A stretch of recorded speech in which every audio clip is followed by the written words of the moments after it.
말씀을 시작하면서요, 조금 뜬금없는 질문일지 모르겠습니다. 우리 성도님들께서 이렇게 연애 시절이 기억나십니까?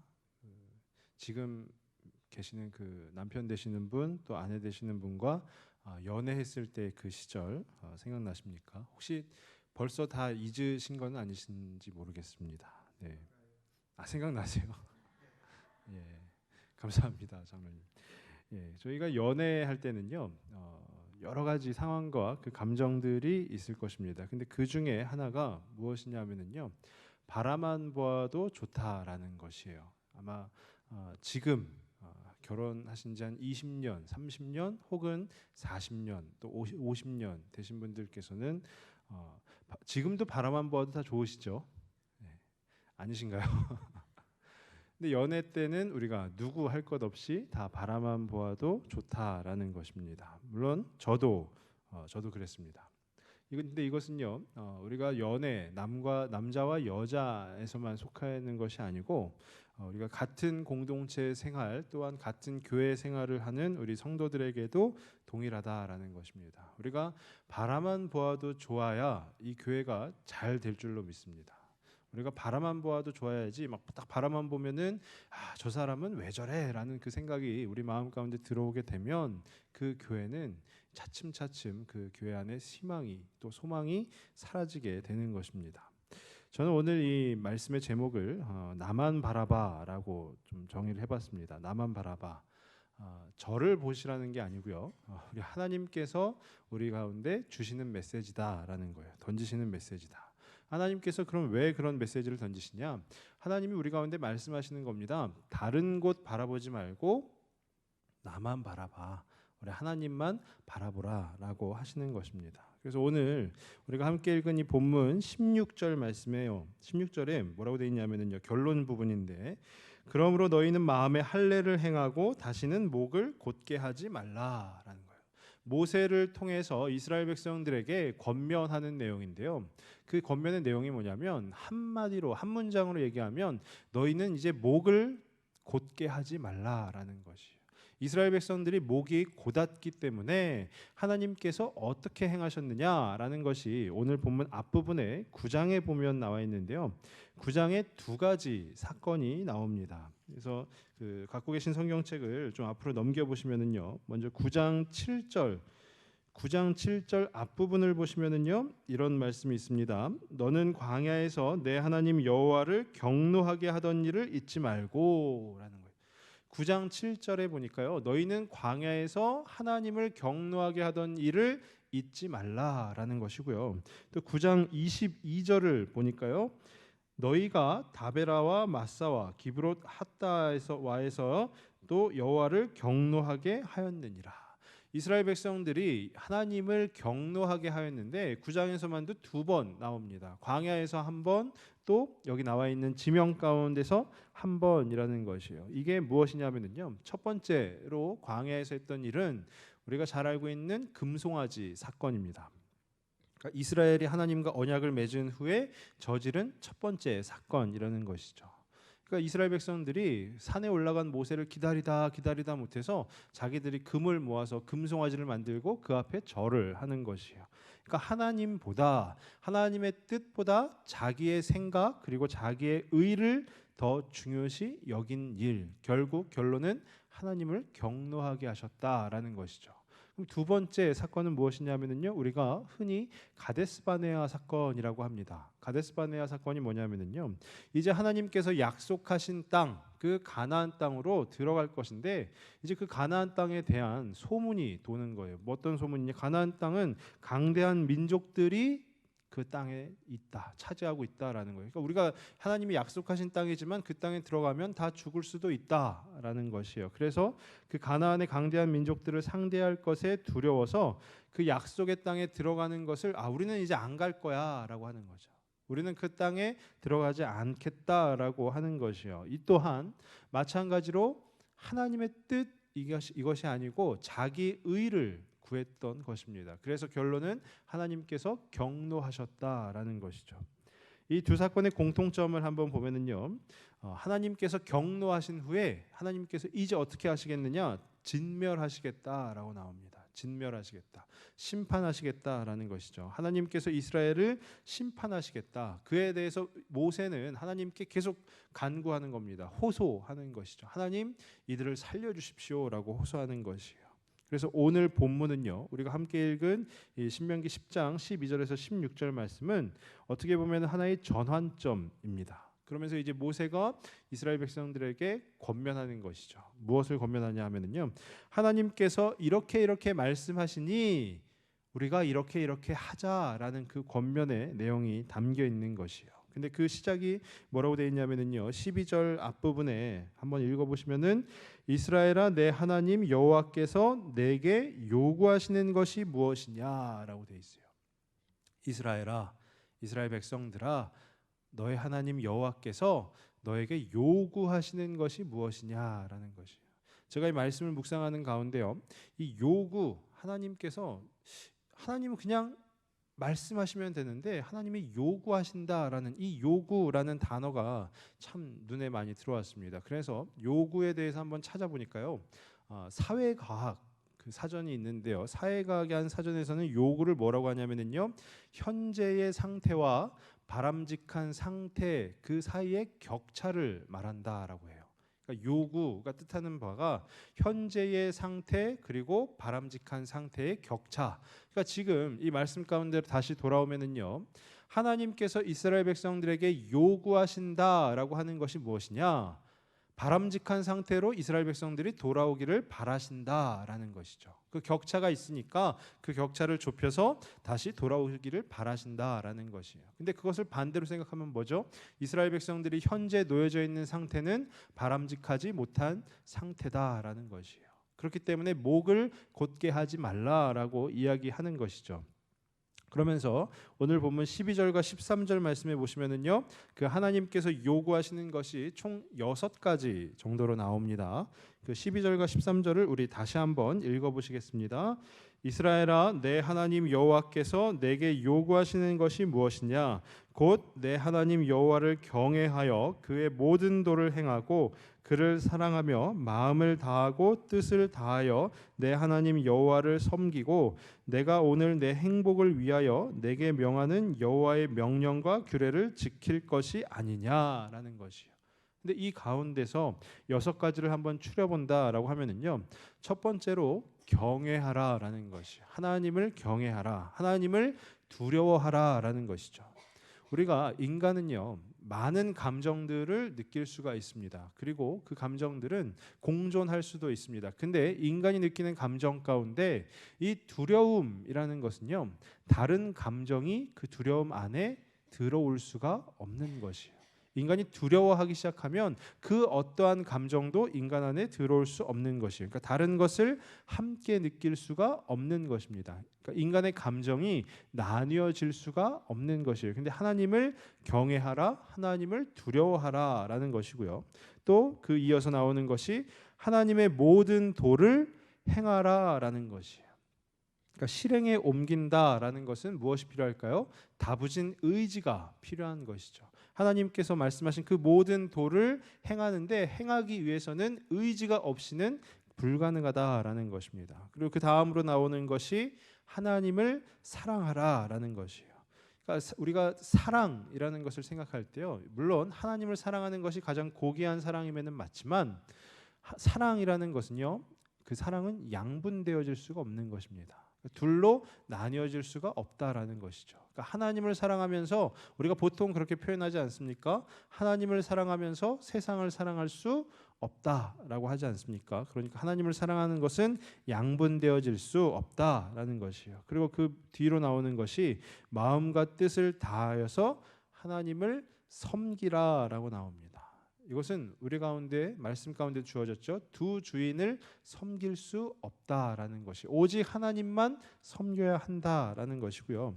또 하나님께서 명하시는 것을 들으라라는 것이요. 하나님께서 계속 끊임없이 말씀하십니다. 지금 이 시기에는 모세를 통해서 말씀하시는 것이죠. 근데 그 말씀하시는 것을, 명하시는 것을 들으라라는 것이요. 그러니까 듣는다라는 것은요, 우리가 다른 일, 내 마음이 아니라 말씀하시는 것을 들으라라는 것이요. 그리고 마지막으로는 그 들은 그 명령과 규례를 지키라라는 것이요. 지키는 것도 행하라와 마찬가지로 우리 가운데 다부진 의지가 필요한 것입니다. 그러니까 이 6가지를 통해서 보면은요, 하나님께서 우리 가운데 요구하시는 것이 무엇이냐, 한마디로 얘기를 해보면은요, 하나님 외의 것이 우리 마음에 또 우리 삶에 차지하는 틈을 주지 말라라는 것이에요.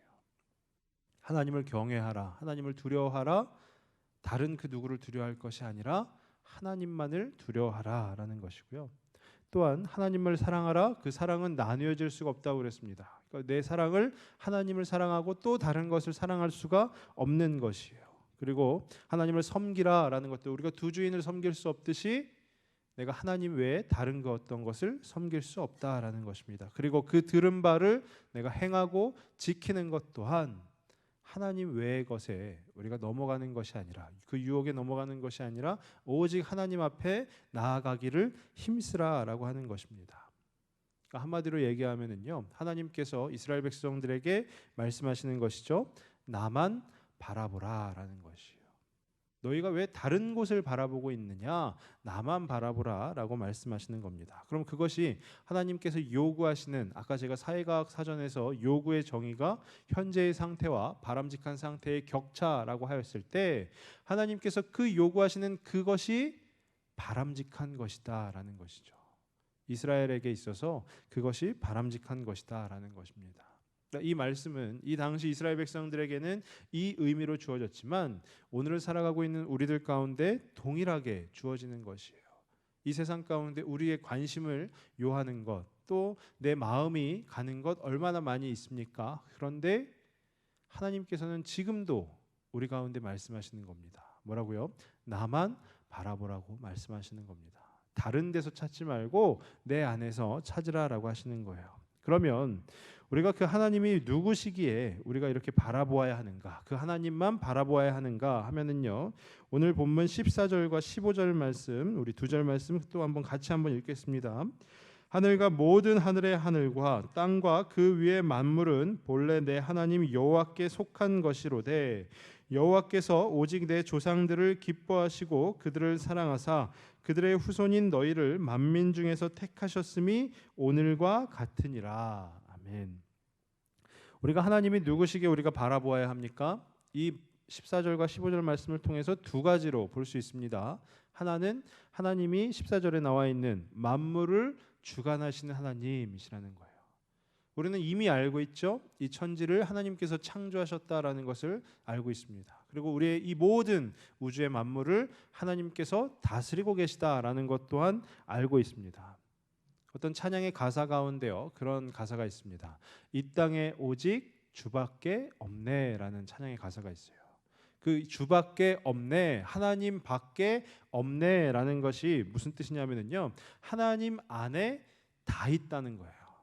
그러니까 하나님 안에 다 있으니 하나님 밖에는 그 무엇도 없다라는 것입니다. 그런데 하나님 밖에서, 그러한데 하나님 밖에서 무언가를 구한다는 것은 바로 무의미한 일이라는 것이죠. 그러니까 그 신명기 9장에 나온 이스라엘 백성들의 금송아지 사건이나 가데스 바네아 사건, 하나님의 뜻이 아닌 나의 의, 자기 의에 의해서, 자기의 의지에 의해서 이루어진 일들, 그것은 하나님 밖에서 이루어진 일이기 때문에 결국 무의미한 것이다라는 것입니다. 그러니까 하나님을 벗어나면 아무것도 아닌데 하나님의 뜻이 아닌 내 뜻대로 하면 안 된다라는 것이에요. 하나님 안에 다 있다라는 것을 믿으십니까? 하나님 안에, 그러니까 하나님 밖에는 아무것도 없는 것이에요. 근데 우리는 어떤 면에서 보면은요, 하나님 밖에서 자꾸 무언가를 찾으려고 하는 그런 모습들이 있습니다. 이 이스라엘 백성들이 마찬가지였죠. 산에 올라간 모세를 기다리다 못해서 뭘 했습니까? 금송아지를 만들었죠. 그리고 하나님께서 철저하게 약속하셨습니다. 너희가 이 약속한 땅에 들어가서 내 말씀대로, 내가 명하는 대로 행하면 그 약속한 땅 다 너희 것이 될 것이다 라고 말씀하셨어요. 근데 중요한 것은 이스라엘 백성들은 소문을 듣는 거죠. 그 땅 가운데 무시무시한 사람들이 많대. 야, 그럼 우리는 가기 싫다, 못 간다 라는 거예요. 하나님 밖에서 자꾸 무언가를 하려고 했던 것이죠. 근데 그에 대해서 결론적으로 주어지는 것은 무엇입니까? 하나님께서 진멸하시겠다라는 것이에요. 그에 대해 모세가 계속 호소하고 간구하는 것입니다. 그 하나님께. 그럼 그 하나님이 또 어떠한 분이시냐? 오늘 15절 말씀, 아까 읽으신 15절 말씀을 토대로 보면은요. 15절 말씀 제가 다시 한번 읽겠습니다.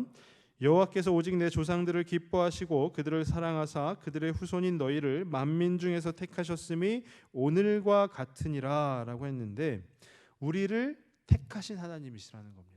이스라엘 백성을 택하신 하나님이라는 거예요. 모든 것을 가지고 계신 분이 우리를 사랑하사 우리를 만민 중에서 택하셨다라는 것입니다. 이 택하심이라는 것을 요즘에 우리 가운데로 적용을 해보면 바로 구원이라는 것이죠. 하나님께서 우리를 부르셨습니다.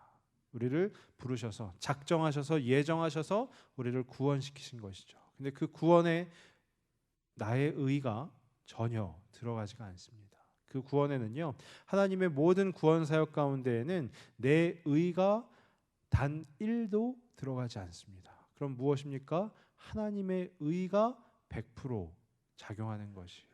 하나님의 의가 100% 작용한다. 그러니까 우리를 택하셨다라는 것은 무엇이냐면요, 우리를 인도하시는 분, 나의 주인이 바로 하나님이시다라는 겁니다.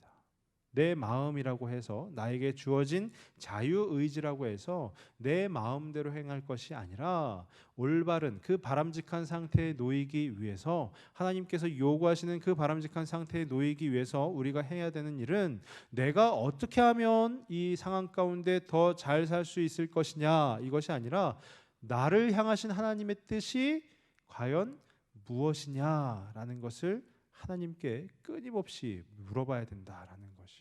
여쭤봐야 된다라는 것입니다. 그러니까 우리가 흔히 하는 우리 기도라는 것도요, 물론 나의 필요를 하나님께 간구하는 것이 잘못된 것은 아닙니다. 그렇지만 하나님, 저 이거 필요합니다, 이거 주세요라고 계속 기도하는 것보다 이 상황 가운데 하나님이 나를 향한 그 뜻이 무엇입니까? 물어보는 것이 훨씬 더 바람직한, 그리고 하나님께서 기뻐하시는 그 모습이다라는 것이에요. 그러니까 이 두 가지, 하나님께서는 만물을 주관하시는 하나님이시고요, 또한 우리를 택하신 하나님이십니다. 그러니까 이 두 가지만으로도요, 우리가 하나님만 바라보아야 하는 그 이유가 충분한 것이에요. 더 이상 없는 것이에요. 제가 지금 사는 데 있어서, 이렇게 살아가는 데 있어서 많은 것이 필요하죠. 일단 무엇이 필요하겠습니까? 우리가 보통 꼭 필요한 세 가지를 옛날 사회 시간에 뭐라고 배우죠? 의식주라고 배우잖아요. 의 뭐죠? 옷이에요. 제가 필요한 이 옷, 제가 입고 있는 이 옷, 다른 분들에 비해서 옷감이 좀 많이 들어갑니다. 네, 너무 크게 웃으시는데. 네. 제가 다른 분들에 비해서요, 옷이 이게 저희 동서가 맞춰준 양복인데 예, 그 양복 맞추는 재단사분이 제 몸을 이렇게 재면서 하시더라고요. 옷감이 좀 많이 들어가겠는데요? 라고 하더라고요. 그럼 또 그 다음에 두 번째로 필요한 것이 뭐죠? 먹는 거죠. 다른 분들에 비해서 많이 필요합니다. 그럼 뭐죠? 우리가 거주하는 집인 것이죠. 그 의식주만 채워지면 우리는 충분하다라고 합니다. 근데 요즘 우리가 살고 있는 이 21세기 시대는 어떻습니까? 의식주 외에도 우리의 어떤 취미라든지 아니면 뭐 여러 가지 어떤 활동들, 그 상황들로 인해서 우리에게 필요한 것이 너무나도 많죠. 근데 중요한 것은 뭐냐면요, 우리가 하나님만 바라보기에도 부족한 시간이 바로 우리들의 삶이다라는 것이에요. 물론 그렇다고 해서 제가 어떤 우리 성도님들의 취미 활동 다 하지 마십시오, 무조건 매일 새벽에 교회 나오시고요, 막 교회에만 나오시고 무조건 하나님께만 간구하십시오라고 하는 것이 아니고요, 우리의 마음가짐이 내가 어느 곳에 있든지 하나님을 바라보고 있는지 늘 우리 삶 가운데 점검해야 한다라는 것이에요. 그러니까 하나님 안에 모든 것이 다 있습니다. 그러면 어떻게 됩니까? 하나님만 바라보면 내 삶에 필요한 모든 것이 해결된다라는 것이죠. 저는 어렸을 때 제가 유치원 다닐 때였던 것 같습니다. 제가 그때 한 가지 소망이 있었는데 그 소망이 뭐였냐면요, 우리 부모님이 한국은행장이었으면 좋겠다라는 생각을 했어요. 네. 왜냐하면 돈을 보면은 뭐라고 돼 있어요? 한국은행장인. 저는 돈을 한국은행장이 다 만들어내는 줄 알았어요. 근데 물론 한국은행에서 만들죠. 그러니까 우리 부모님이 한국은행장이 되면 어떤 생각을 하는 거죠? 전혀 원 없이, 부족함 없이 돈을 쓸 수 있겠구나라는 생각이 들었어요. 근데 중요한 것은 무엇입니까? 우리 하나님, 우리 아버지 되시는 하나님이 한국은행장보다 못한 분이 절대 아니시죠. 한국은행을 만드신 분도 하나님이시고 이 대한민국을 만드신 분도 하나님이시라는 거예요. 그러니까 그 하나님 안에 모든 것이 다 있으니 우리의 눈을 다른 곳으로 돌릴 것이 아니라 그 하나님을 향해서 하나님만 바라보실 수 있기를 바랍니다. 그런데 이스라엘 백성들의 모습은 어떠했냐 하면은요. 열왕기하 17장 39절 40절 말씀인데 제가 한번 읽겠습니다. 오직 너희 하나님 여호와만을 경외하라. 그가 너희를 모든 원수의 손에서 건져내리라 하셨으나 그러나 그들이 듣지 아니하고 오히려 이전 풍속대로 행하였느니라. 오직 여호와만을 경외하라. 그가 너희를 모든 원수의 손에서 건져내리라. 이 신명기 말씀이 이루어진 한참 후의 말인데도요. 그러나 어떻게요? 이스라엘 백성들이 그들이 듣지 아니하고 오히려 이전 풍속대로 행하였느니라. 그렇게 하나님만 바라봐라, 하나님만 바라봐라 계속 얘기하는데도 불구하고요. 이스라엘 백성들은 듣지 아니하고 이전에 자기 의에 따라서 사는 대로 행하였다라는 것이에요. 그러니까 하나님이 모든 원수의 손에서 건져내신다 하셨으나 듣지 아니하고 내 마음대로 행하는 것입니다. 그 결과가 금송아지 사건, 가데스 바네아 사건처럼 하나님의 의가 아닌, 하나님의 뜻이 아닌 자기 의, 나의 의가 더 많이 쓰이게 된 것입니다. 그러니까 자기 의의 그 안에 갇혀서 살아가게 되는 것이죠. 이만큼 자기 의라는 것이 그만큼 무서운 것입니다. 하나님만 바라보아야 하는 삶을 그분과 자연스럽게 분리시킨다라는 것이죠. 저는 간절히 바라기는 저와 우리 성도님들 자기 의에 빠져 사시는 것이 아니라 오직 하나님만 바라보실 수 있기를 바랍니다. 그래서 모세가 권면하는 것이에요. 이스라엘 백성들에게 너희 하나님께서 요구하시는 것이 무엇이냐? 이러이러하게 하나님만 바라보는 것 아니냐? 그리고 그 하나님은 이렇게 모든 만물을 만드신 분이시고 너희를 택하신 하나님이 아니시냐? 그러니까 어떻게 해요? 하나님만 바라보라라는 것이죠. 근데 모세가 권면하는데 모세가 어떻게 권면하냐면요. 오늘 말씀 16절 마지막 절을 보면은요. 그러므로 너희는 마음의 할례를 행하고 다시는 목을 곧게 하지 말라라고 되어 있어요. 너희는 마음의 할례를 행하고 다시는 목을 곧게 하지 말라. 목이 곧은 이스라엘, 바로 자기 의에 사로잡힌 이스라엘입니다. 근데 그 곧은 목을 푸는 방법이 무엇이냐? 마음의 할례를 행하라라는 것이에요. 우리가 할례 뭔지 잘 아시죠? 할례 하나님께서 정하신 언약의 표징입니다. 오직 여호와만이 하나님이시요 여호와만 신뢰하고 섬기겠다고 아브라함이 헌신하였다는 그 표시가 바로 할례인 것입니다. 그러니까 창세기 17장에 나오는데요. 그 할례에는 아브라함의 이런 그 결심이 있는 것이에요. 무슨 결심이냐면요. 만일 내가 여호와를 신뢰하고 순종하지 않으면 여호와의 칼이 내 양피를 벤 것처럼 나와 내 후손을 벨 것이다라는 그 맹세가 바로 할례라는 것이에요. 그러니까 하나님 앞에만 순종하겠다. 하나님만 신뢰하고 하나님께만 순종하겠다라는 그 결심을 굳게 세우는 것이 바로 할례라는 것입니다. 그러니까 하나님만 바라보겠다는 그 결심, 그것이 바로 할례입니다. 그런데 왜 이 모세는 너희가 할례를 행하고라고 하지 않고 마음의 할례라고 표현을 했을까요?